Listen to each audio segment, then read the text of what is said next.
What's up, YouTube?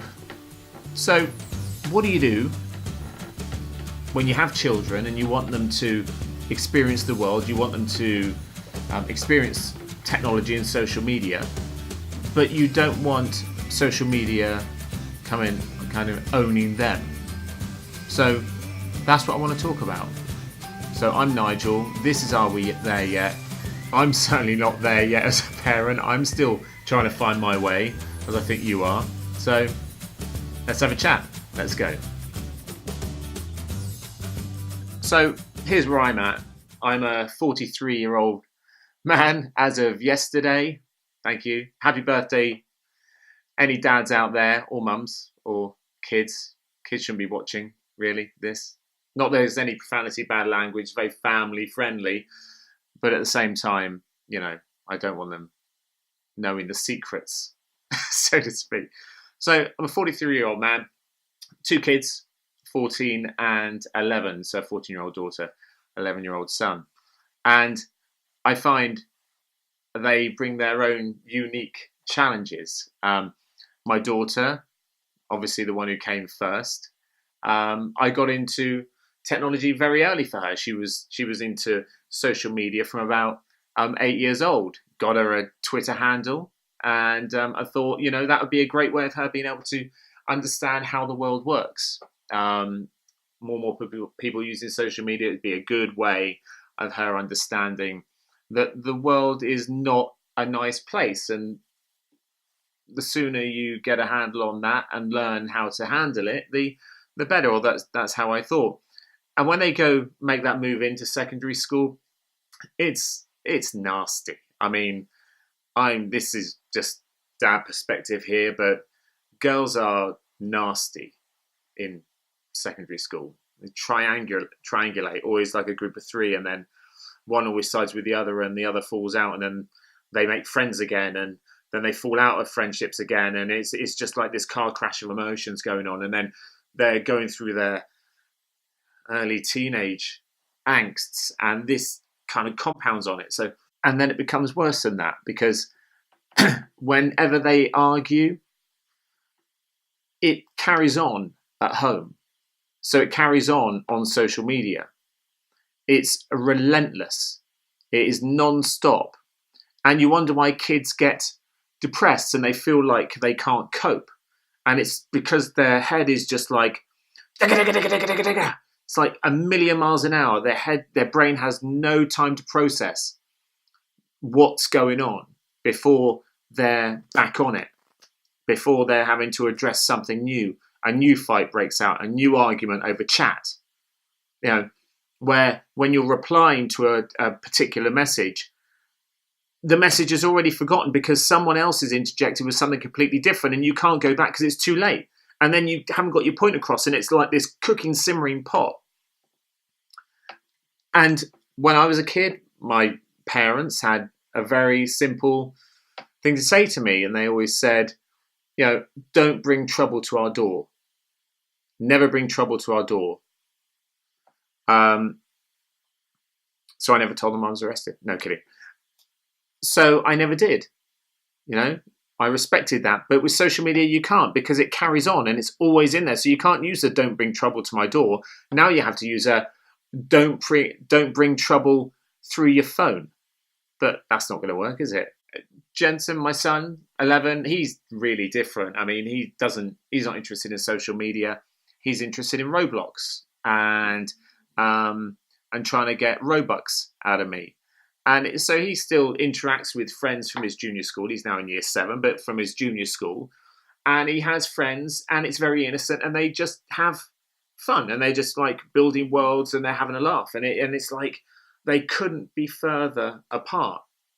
That might change, but at the moment they couldn't be further apart.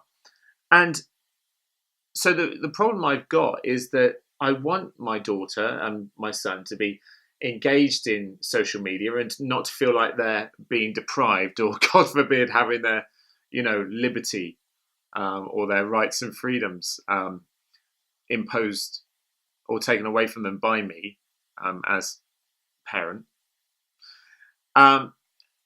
but at the same time, I don't want them being completely consumed. And it does feel like it's sometimes a bit of an inevitability that your child is going to be consumed by platforms where all their friends hang out.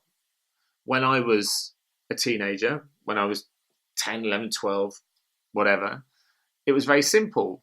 I wanted to see my friends. I'd go into the hallway, I'd pick up the landline with the rotary, and I'd ring my phone. I'd ring my friends, and then I'd see if they wanted to go out and play. And then we'd go and play cops and robbers, or we'd play football, or we'd climb trees and do stuff that health and safety would have a meltdown over, and things that I wouldn't allow my kids to do, like climb up an oak tree with nothing to catch them. But nowadays, it's completely different. It's all about the social media, and that so they get up, they check their Instagram or their Snapchat, and then they do their streaks, because you've got to do your streaks in the morning. Like I've been missing out for the past 43 years. And then they go to school to spend their day with the friends that they've just been updating with their status first thing in the morning. And then they finish school, and then they log into their Snapchat and their Instagram to find out what the kids they've just spent 6 hours in school with are doing. And then that's it for the entire evening. So given half a chance, from the moment they wake to the moment they go to bed, they would quite happily be on their social media. And that's hard, because you lose your kids to it. And what do you do then to impose some control over a situation without them feeling like they're having their rights and freedoms taken away, or like they feel like they're being abused because you take their phone away from them, and they have a right to it, which they don't. It's a privilege, and with a phone comes great responsibility. I've been telling them that for years. They never listen. Just don't listen. So what do we do? I can't always be taking the phone away from them. I almost undermine myself, because one of the reasons I got her an iPhone was so she, as opposed to any other phone, so she could actually ring me if she was in trouble when she was going to school, or if she was coming away from school. Even though I take her to school, pick her up from school, and she can just kind of like say, Dad. But no, I got her an iPhone because I thought that, it would benefit her more. But it's actually just become a rod for my back. So I've got this challenge where I can't necessarily take the phone away from her all the time, although it has happened in the past. And I don't really want to be putting, apps on her phone that control exactly, when she can or can't use her phone. Because again, actually, maybe I could. Could I? Yeah, I probably could. But I haven't thought about it. Future video, I'll let you know how that goes. So, but it doesn't actually teach her or teach a child anything if you're taking the stuff away. And these celebrities who are forgotten, and they need to become relevant again. So what they do is they do a tweet about how they will smash their child's tablet if their child is on their tablet. If the child is on the tablet too long and they're not doing as they're told, will smash the tablet. I mean, what a bloody stupid thing to do. Why would you do that? I mean, I'm not poor, but you don't go breaking a tablet just because you're not getting your way, because that surely, rather than breaking it, maybe just don't be so bad at parenting. Just, try and make them understand rather than breaking the tablet. And then, you need to do something, and they're really at it, like Stewie in Family Guy, where he goes, "Mummy, mummy, mummy, mama, mama, mama," and you go, "What? Nothing," and goes running off. You wish that you hadn't broken it, but I mean, it's okay for people like Kirsty Allsop. She can go and buy another one. She can go and buy another one with the money she's made from flipping her houses.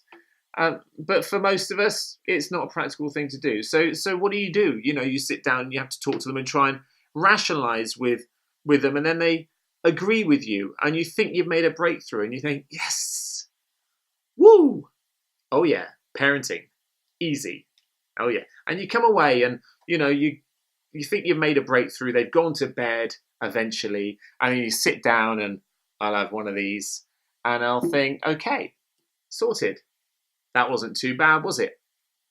And then the following morning, you go upstairs. They don't wake up, and then they get up really late, like 45 minutes before they're due to leave. We're due to leave for school, and the first thing they do, check their Instagram, check their Snapchat. 24 hours. That's all it takes. 24 hours. Not even that, actually. 10 hours. And it's been broken. And I've, and then I've got to go, come on, seriously? Look, we had a deal. As I know you had a deal. And then it changes because suddenly it's not practical. Their rights and freedoms are being infringed. How dare you? Apparently, I'm going to call the police. But but it's not like that with Jensen, my son. He's just, okay, it's a bit of a nightmare trying to get him off the computer in the evening sometimes. But you can get him off the computer, and when he goes to bed, it's because he's going to bed, and he just does, and he falls asleep, and he's not perfect, but he's it's a work in progress. But when you're dealing with teenagers, it's a completely different animal, and those breakthroughs you think you've made are generally quite short-lived. And as a parent, secondary school, you kind of hope your job is very simple, and it's just to make sure that they enter their teenage years and exit their teenage years responsible young adult that you can release into the world, who will make a contribution to society, will get a good job. How difficult can it be? It can't be that difficult. Yes, it can. It can. It's all lies. Going into school and you think they get good grades and they're doing their homework, you think, and they're doing all this stuff, and you think you've got it all figured out, and then the teenage years, they throw up all these curveballs, and you wonder whether or not you're actually doing the right thing ever. And but there are no doubt there are lots of parents. There might even be a couple of them watching this who are probably sitting there with their fingers on the comments, ready to go. Just, saying, well, all you got to do is just take their devices away. If you give them too much rope, they'll hang you with it. And all this, very easy to say, but much more difficult to apply, sound bites. So the keyboard warriors who are in the PTA and they've got it all figured out, they are an exception rather than the rule. And if they're not the exception, then they're just lying to themselves, and they're in a bigger mess than most of us, because they think it's easy. Then they're probably not doing very good, really. So that's kind of where I am as a parent. There's a lot more. We could talk about sugar, not drinking fizzy drinks, not going to them wanting to go to McDonald's every day, and you having to tell them no, and always wanting this convenience food, and then they you go into their bedroom to tidy up and you find packets of crisps everywhere, or hidden packets of Oreo. Other biscuits are available, but Oreos, Oreo packets stuffed somewhere, and then not having breakfast in the morning. All these things, they are all challenges as parents that we've got. And I don't think I called the channel "Are We There Yet?" because I'm not. I actually don't think I'm anywhere near it. I can just do my best and hope for the best. But I'd love to get your thoughts. One, is the music at the beginning any good? If not, maybe suggest something. But more to the point, how is it for you as a parent handling teenage kids, or the impending teenage years? Moving up from year 6 up into secondary school, or if you're in the States, high school, junior high. I don't know. One of them. I'm not entirely sure. So leave your comment in the link below. Subscribe if you like, because that'd be nice. And the more people that subscribe, when my kids do see it and they see more and more views and more subscribers, it will fill them with dread even more. That'd be fun. And maybe I can get them on. So leave a comment. Let me know the challenges you have. Any other feedback you've got. No keyboard warriors with nothing to contribute to society but misery. You can just, jog on. But anyway, look, I'm Nigel. This was my first video. I did one before that was about 13 minutes long, and the audio was way too high, and it was just distorted, so I couldn't use it. But anyway, I'm Nigel. This is Are We There Yet? Video 1. See you soon in the next one. Leave your comments. Cheers. Bye.